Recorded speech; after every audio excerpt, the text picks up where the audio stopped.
আসসালামু আলাইকুম রহমতুল্লাহ বরকাত। ইএলটি শুভসা চ্যানেল এবং উপজেলা পাবলিকেশন কলেজ থেকে সকলকে জানাচ্ছি স্বাগতম। আমি দৈনন্দিন খুব সুন্দর সুন্দর বাক্য নিয়ে আপনাদের সামনে হাজির হই, আপনারা জানেন। তো আজকে আপনাদেরকে যে ইংরেজিটা শেখাবো এটা খুবই সুন্দর। আমরা কিন্তু ঘরে একটা কিচ্ছা বলতে হয়। আমরা কিন্তু ঘরে যখন কোনো খাবার পাকাই আমরা কিন্তু কারো না কারো প্রশংসা করে থাকি। আমরা কিন্তু বলি আমার মা ভালো রান্না করে, আমার মেয়েটা ভালো রান্না করে, আমার আপা খুব ভালো রান্না করে, আমার এই বোনটা ছোটো বোনটা খুব ভালো রান্না করে। আমরা এরকম বলি না? এটার ইংরেজিটা কী? আজকে আমরা আপনাদের শেখাবো সে ভালো রান্না করেন, সে ভালো রান্না করেন। আমি খাবার দাবারের ব্যাপারে যেহেতু ধরেছি, খাবার দাবারের অনেক ইংরেজি আপনাদেরকে আমি শিখাবো। যে আপনি ভালো রান্না করেন বা সে ভালো রান্না করে, সে ভালো রান্না করে, সে ভালো রান্না করে ইংরেজিটা কি? She cooks well. She cooks well, সে ভালো রান্না করে। তাহলে সে ভালো রান্না করে ইংরেজি কী হলো?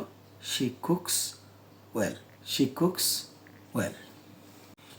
তো এই যে আমি এখন বললাম সে ভালো রান্না করে, শি কুকস ওয়েল দিলাম। এখন আমি আপনাদেরকে আরেকটি বাক্য শেখাচ্ছি, যে বাক্যটা খুবই চমৎকার। এই বাক্যটা শিখলে আপনারা আরেকটা মজা পাবেন। যেহেতু আমার বোনটা রান্না করেই ফেলেছে, আমরা এখন বলবো খাবার তৈরি হয়েছে। খাবার তৈরি হয়েছে ইংলিশটা কি? দেখছেন, ছোট ছোট বাক্য এগুলো কিন্তু আমরা দৈনন্দিন দরকার পড়ে। খাবার তৈরি হয়েছে, the meal is ready. The meal is ready এর মানে কি? খাবার রান্না, আর খাবার তৈরি হয়েছে, অর্থাৎ রান্না শেষ, খাবার তৈরি হয়েছে। আমরা কি বললাম? The meal is ready. কি হলো?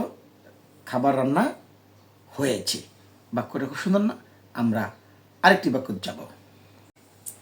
আমার বোনটা রান্না করে ফেলেছে, আমার খাবার তৈরি হয়েছে। এখন কিন্তু আমরা কই, মা কিন্তু কয়, এই খাবার খেলাম, নষ্ট করিস না, চাইস খাবার নষ্ট করিস না। ইংলিশটা কি? অর্থাৎ খাবার নষ্ট করবেন না। ইংলিশটা কি বলেন? Don't waste food. WASTE, West. অনেকে বলে ওয়াস্ট, কোনো অসুবিধা নাই। Don't waste food. Don't waste food অর্থ কি? খাবার নষ্ট করবেন না, অর্থাৎ খাবার নষ্ট করো না। তাহলে আমরা আরেকটা বাক্য শিখে ফেললাম। তো একটার পর একটা বাক্য আসবে, আপনারা শিখবেন ইনশাআল্লাহ। যেহেতু ভালো রান্না হয়েছে, সেহেতু হাত মুখও ধুয়ে ফিরেছি। হাতটা ধুয়ে যখন বসবো, রান্না সুন্দর রান্না হয়েছে, মা বলতেছে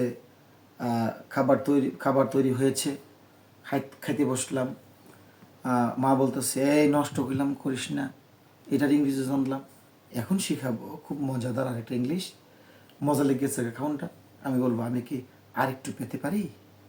ইংলিশটা কি? অর্থাৎ আমার আরেকটু দেন। বলি না আমার আরেকটু দেন না, বলি না। ইংলিশটা হবে কি? আমি কি আরেকটু পেতে পারি? ইংলিশটা কি হবে? Can I have more. Can I have more, আমি কি আরেকটু পেতে পারি? কি হবে? ক্যান আই হ্যাভ মোর, আমি কি আরেকটু পেতে পারি।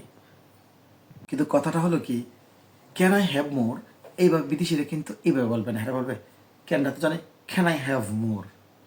ক্যান আই হ্যাভ তিনটা বাক্যকে একসাথে তারা বলে ফেলবে। Can I have more, can I have more. আইটা খুব দ্রুত বলে ফেলবে। Can I have more, can I have more. কথা ক্লিয়ার? আমি কি আরেকটু পেতে পারি? তো দর্শক, আমি ইংরেজি কয়েকটা লাইন একসাথে দেবো। 3-4টা লাইনের বেশি দিলে আপনারা শিখতে পারবেন না, আলো জ্বলা লেগে যাবে। আপনারা শিখেন, সুন্দর করে শিখবেন, বারে বারে বলবেন এবং কমেন্ট করবেন। আমার আফসোস হলো আপনারা কমেন্ট করেন না। কমেন্ট করবেন, শেয়ার করবেন।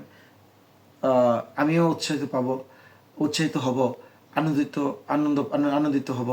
আপনারা আনন্দ পাবেন, আপনারা শিখে মজা পাবেন। এরকমভাবে আমাকে একটু সাহায্য করবেন, এটি অনুরোধ করছি। সবাই ভালো থাকবেন। আসসালামু আলাইকুম রহমতুল্লাহি ওয়া বারাকাতুহু।